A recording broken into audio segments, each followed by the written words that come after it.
Well, Hamas continue to taunt grieving Israeli families. Not content with shooting hostages in cold blood to stop them being rescued, the terrorist group has released a third video from one of the 6 hostages murdered last week.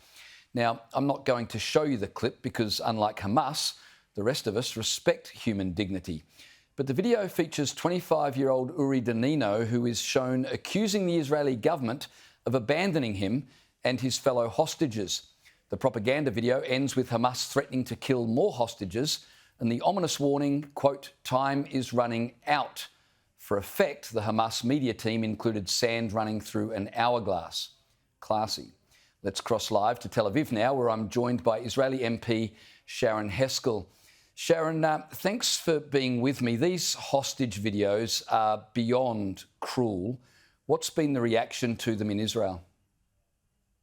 Well, it's absolutely heartbreaking. I mean, the families of the hostages, not just the 6 who were executed and brutally murdered, but more than 100 hostages who are being held in the dungeons of Hamas, being tortured, starved, abused, physically and sexually.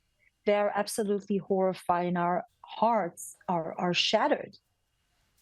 These are, our entire nation is not just mourning, but it's also in a great fear for the lives of our family members, daughters and parents and grandparents and babies and sisters and husbands who we want to bring back home as quickly as possible.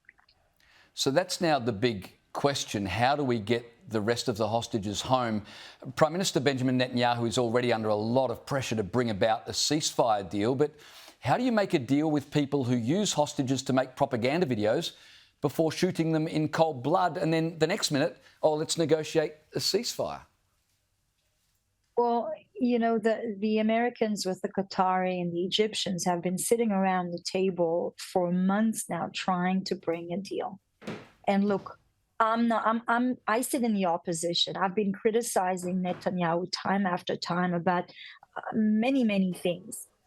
But we have to say, and we have to say it upright, Netanyahu said yes to a deal a few months ago. Netanyahu said yes for the deal that's on the table right now. The American called it a very generous deal. The ones who didn't show up to the table, who refused to sit and even negotiate, who didn't send representatives, are Hamas.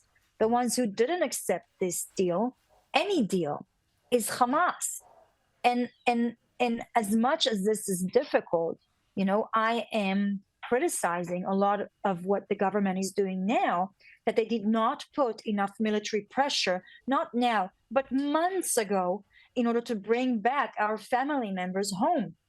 I mean, look, think about it. In March, there were many ministers and prime ministers and Kamala Harris and the entire international community who said, do not go into Rafah. The hostages were executed in Rafah. If the IDF 3 months before, 6 months ago, would have gone into Rafah, there would have been more pressure on Hamas, and maybe the IDF would have been able to actually reach them and rescue them. They could have been alive. And so, yes, we're furious and we're heartbroken. And unfortunately, not many of our allies stood beside us to make sure that we do everything in our capability to bring them back home. Speaking of allies, and we've only got a short time left, but the United Kingdom has drawn heavy fire over its incomprehensible decision to suspend 30 of its 350 arms export licences to Israel. And this move was made apparently because of what the UK government called a clear risk that the equipment might be used to commit serious violations of international law.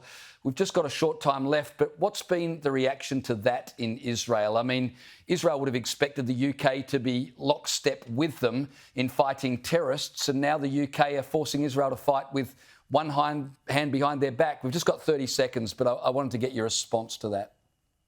So our alliance to defend freedom transcend any single government. And it feels like the Labour government in the UK actually betrayed Israel. They betrayed their allies.